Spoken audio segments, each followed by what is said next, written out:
연어 양식장이 있다는 경상북도 김천시를 찾았습니다. 이곳에서는 총 16개의 수조에서 연어를 키우고 있는데요. 이게 국내산 연어입니다. 성인 남자 팔뚝보다 큰 연어부터 아직 어린 연어까지 한눈에 봐도 양이 상당합니다. 지금 저희 양식장에는 총 한 3만 5천 마리 정도 양식하고 있습니다. 고추가 할 큰 것들은 6, 700마리 정도 되고 1kg 정도 되는 게 5천 마리, 1kg 이하야 되는 이제 좀 작은 치어들 대략 한 3만 마리 그렇게 양식하고 있어요. 수조 안에서 건강하게 자라고 있는 모습인데요. 작업자의 보살핌 아래 잘 자라고 있네요. 연어는 냉수성 어종이라 무엇보다 물 온도에 민감합니다. 그래서 수시로 들여다보며 신경 써주는데요. 8.6. 연어 같은 경우는 15도, 16도가 가장 좋은 온도고 산소 농도는 한 8 이상만 나오면 별 문제는 없습니다. 요즘같이 더운 여름에는 깨끗한 안반수에 차가운 지하수를 섞어 온도를 맞춰준답니다. 밥 줄 시간이 되자 사료를 가지러 가는 작업자. 연어는 사촌이라고 할 수 있는 송어 사료를 먹여서 키우는데요. 사료 크기가 전부 다 다릅니다. 호수별로 나눠지가 있습니다. 자라는 시기에 맞춰 사료도 신경 써서 먹인다는 연어. 특히 어린 연어는 사료 외에 작업자가 챙기는 것이 있다는데요. 가루가 꽤 수상해 보입니다. 비타민하고 소화제입니다. 연어들이 100g 이상 되면 내장이 커지기 때문에 먹이 섭취량이 갑자기 많아져서 폐사율이 높기 때문에 그걸 막기 위해서 비타민과 소화제를 섞어서 주고 있습니다. 어린 연어가 폐사하는 것을 막기 위해 사료 하나에도 정성을 쏟습니다. 서둘러 연어에게 가서 사료를 뿌려주는 작업자. 보기엔 쉬워 보여도 연어가 먹는 상태를 확인하며 시간차를 두고 줘야 하기 때문에 쉽지 않은 작업인데요. 작업자가 세심한 주의를 기울인 덕분에 먹이 경쟁에서 뒤처지는 연어가 한 마리도 없습니다. 먹이에 대한 반응이 없으면 배가 부르다는 뜻인데요. 연어 밥주기가 끝나자마자 이번엔 알 수 없는 기계를 들어서 수조 안에 넣습니다. 우유물이나 배설물을 갖다가 치우기 위해서 요 펌프 작동을 시켜가지고 할 수 있는 장비입니다. 사료를 먹은 만큼 늘어나는 배설량. 그대로 뒀다가는 수질을 오염시키기 때문에 빨리 청소해줘야 합니다. 청소기로 집을 청소하듯이 기계를 작동시켜 바닥에 쌓인 배설물을 빨아들이는데요. 이때 빨리 움직이면 가라앉은 배설물이 퍼질 수 있어 천천히 해줘야 합니다. 바닥 상태를 수시로 살피며 구석구석 청소해야 하는 작업. 시간이 갈수록 몸에 피로가 쌓이는데요. 장비가 좀 상태가 좀 무겁고 물속에 수압 때문에 밀고 다니기가 좀 힘들고요. 수압이 좀 있다 보니까 밑에 장하시는 발가락이 좀 아프고. 쉬지 않고 1시간 동안 청소한 결과 더러웠던 수조가 깨끗하게 탈바꿈했습니다. 작업자들이 좋은 환경에서 정성껏 키운 연어는 시어에서 1년 4개월이 지나면 출하가 가능한데요. 3kg가 넘어가지 않으면 기름이 좀 적어요. 원래 이 태평양 연어가 기름이 적은 데다가 어리면은 어릴수록 기름이 적거든요. 그래서 적당한 게 한 3kg 정도. 출하가 가능한 크기로 성장한 연어는 따로 수조에 모아서 키우고 있는데요.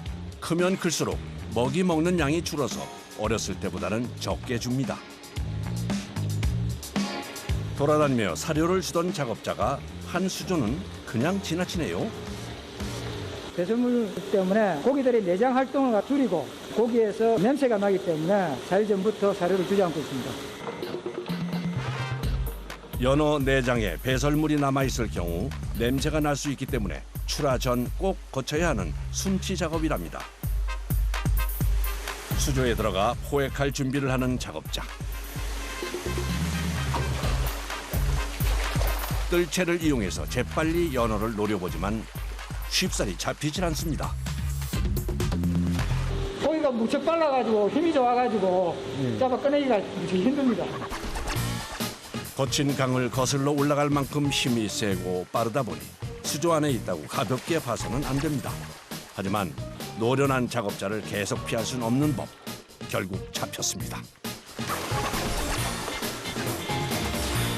연어는 스트레스를 잘 받기 때문에 빨리 잡아야 되는 거죠. 되도록이면 빨리. 시간이 좀 이렇게 많이 지체하고 그러면은 저녁에 한두 마리씩 죽어요. 그래서 연어를 포획할 때는 1분 1초도 허투루 사용할 수 없는데요. 다행히 금세 출하할 양을 다 잡았습니다. 연어가 꽤 실하네요. 등은 두껍고 배는 좀 얇으면서 배가 단단한 것들. 예, 그게 좋은 연어예요. 뱃살이 많은 연어.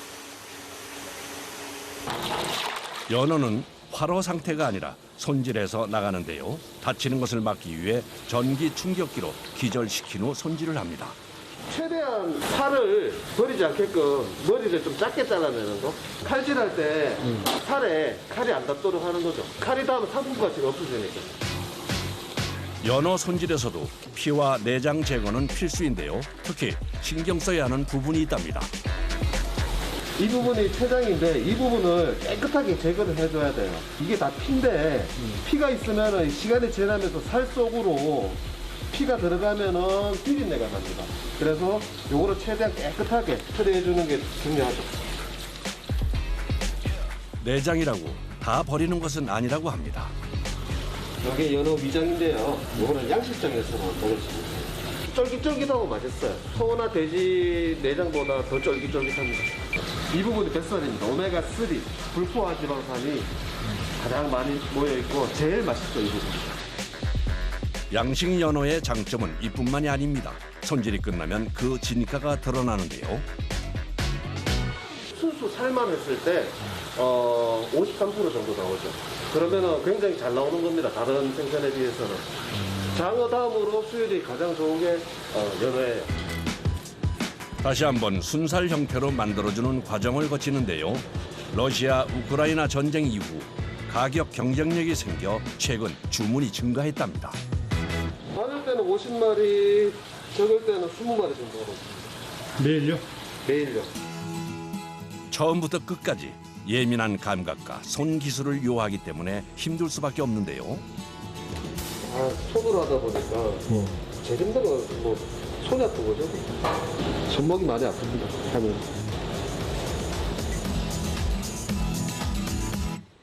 그 사이 찾아온 식사 시간. 버릴 게 없는 연어가 반찬이 됩니다. 살은 이제 회로 다 팔고 그 부산물은 저희가 이렇게 구워 먹습니다. 가끔. 맛있습니다. 하하, 별미겠는데요.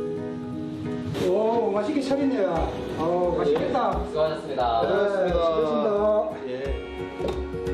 바로 잡아 쫄깃한 연어회부터 고소한 뼈 부위의 매운탕까지. 이 군침 도는 한상입니다.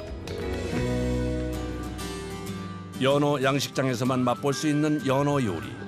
시장이 반찬이라지만 이 순간 이보다 더 맛있는 건 없을 것 같습니다.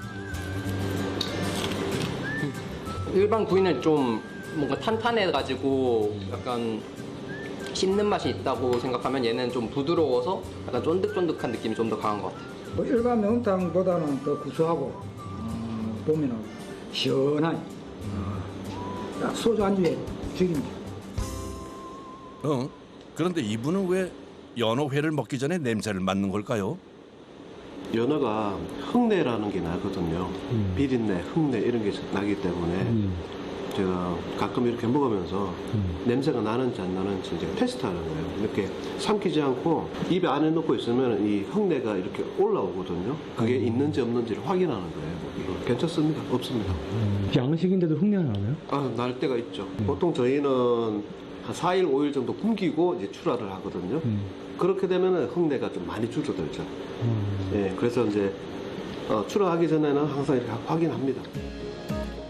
점심이 끝나자 손질해 놓은 순살 연어를 빠르게 회로 썰어 포장합니다. 최대한 고객이 신선한 상태로 받을 수 있게 한 것인데요. 아침에 주문 받은 거는 그날 아침에 바로 작업해가지고 오후에 택배로 내보내고 있습니다. 최고의 양식 연어를 키우기 위해 보이지 않는 곳에서 땀 흘리는 작업자들. 이들이 있는 한 연어가 국민 생선이 될 날이 멀지 않을 것 같습니다.